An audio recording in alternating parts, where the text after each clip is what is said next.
और जब वो इस स्थान पर पहुंच जाते हैं तो उन्हें भी इस बात की तसल्ली हो जाती है कि अब उनकी जान बच गई। गरुड़ से उन्हें किसी तरह का कोई खतरा नहीं है, क्योंकि भगवान शिव ने उन्हें अपने शरण में ले लिया है। और फिर भगवान शिव ने सिर्फ शरण में ही नहीं लिया, हमेशा के लिए उन्हें अपने गले में स्थान दे दिया। कैलाश मानसरोवर की तरह इस कैलाश कुंड तक पहुंचना भी मुश्किल है। किसी तरह पहुंच गए तो कैलाश पर्वत की तरह सामने होने के बावजूद ये सरोवर पहुंच से दूर ही रहता है।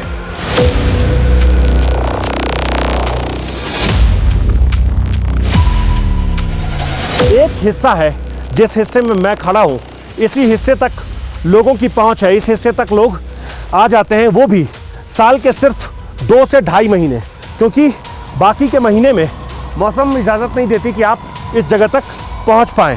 वैसे भी जब आप पहुंचते हैं तो सिर्फ एक हिस्सा है जिस हिस्से तक आप आ सकते हैं, बाकी के 3 हिस्से ऐसे ही ऊंची ऊंची पहाड़ियों से घिरे हुए हैं।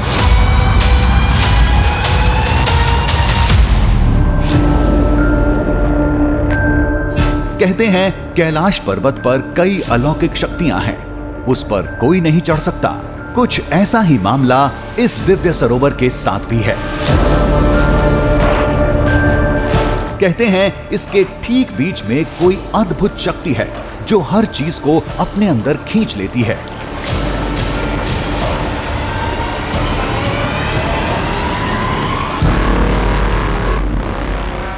ये भी सच है कि लोग इसके किनारे तक जाते हैं, लोग इस कुंड में जाकर स्नान करने की कोशिश करते हैं, जल भरकर अपने घर ले जाते हैं। लेकिन एक बात जो सबसे जुदा है वो ये कि इस कुंड के ठीक बीच में एक ऐसा फोर्स काम करता है, एक ऐसा ग्रेविटेशनल फोर्स काम करता है कि अगर जो कोई भी वहाँ जाता है, अगर कोई पहुँच गया तो फिर वो वापस लौट कर नहीं आता है। कहते हैं कि ये आज से नहीं है, ये न जाने कितने सालों से ऐसे ही चला रहा है। लोगों ने कोशिश भी की, लोग वहाँ तक पहुँचे भी, लेकिन हुआ वही कि लोग लौट कर नहीं आए। वासुकी पूरे इलाके के राजा थे। इस कुंड में उनका वास था, तो माना जाता है इसी कुंड के नीचे नागलोक भी रहा होगा।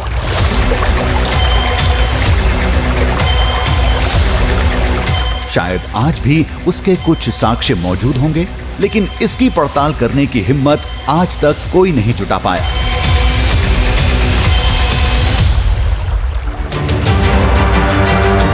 कुछ लोग इसे झूठ मानते हैं, जैसे बरसों पहले भद्रवाह के शासक ने माना था। फिर जो हुआ उसे लोग आज तक एक सबक मानते हैं। एक वक्त में भद्रवाह के राजा इस कुंड को पार करना चाहते थे और इसके लिए उन्होंने एक तरफ से चलना शुरू किया, लेकिन जब वो कुंड के बीच में पहुंचे तो उन्हें चारों तरफ से नागों ने घेर लिया। इसके बाद किसी ने भी इस जगह को लेकर सवाल खड़े नहीं किए। सभी का मानना है, पूर्वजों ने बताया है, स्थानीय दस्तावेजों में लिखा है, जैसा लिखा है वैसे ही साक्ष्य मौजूद हैं, तो सवाल खड़ा करने का कोई सवाल ही नहीं पैदा होता।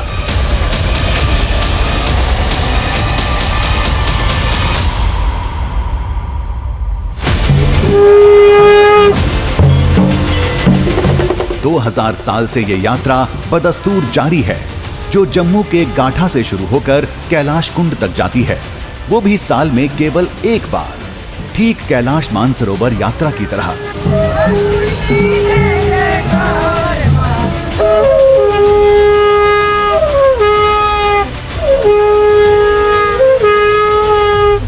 इसके पीछे मानिटी को स्नान करवाया जाएगा।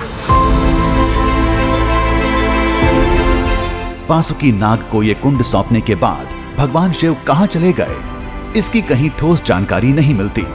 कोई कहता है अगला स्थान कैलाश मानसरोवर था, तो किसी के मुताबिक वो जगह मणि महेश था। और संयोग देखिए, आज वो तीनों शिव स्थान लगभग एक सीधी दिशा में पड़ते हैं।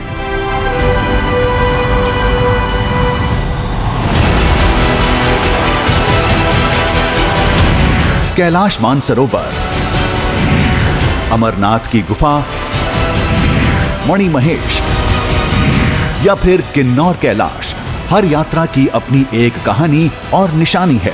भद्र कैलाश और कैलाश कुंड भी उनमें से एक है।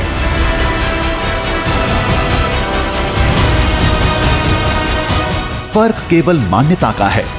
भद्र कैलाश और कैलाश कुंड एक जगह तक सीमित रह गए, जबकि बाकी यात्राएं पूरी दुनिया में मशहूर हो गईं।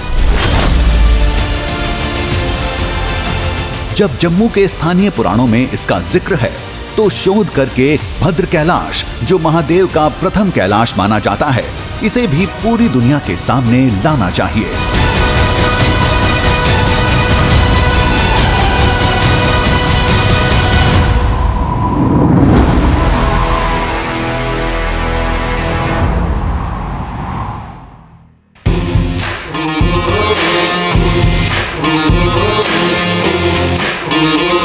दरिया में झांकेंगे, पर्वत को नापेंगे, बांधेंगे धरती को अंबर की डोरों से। सूरज के चेहरे से पर्दा हटाना है, तूफान आंधी को भी अब चीर के जाना है। कुदरत की मुट्ठी से अब छीन लाएंगे हम, कुदरत की मुट्ठी से अब छीन लाएंगे हम। दृश्यम दृश्यम दृश्यम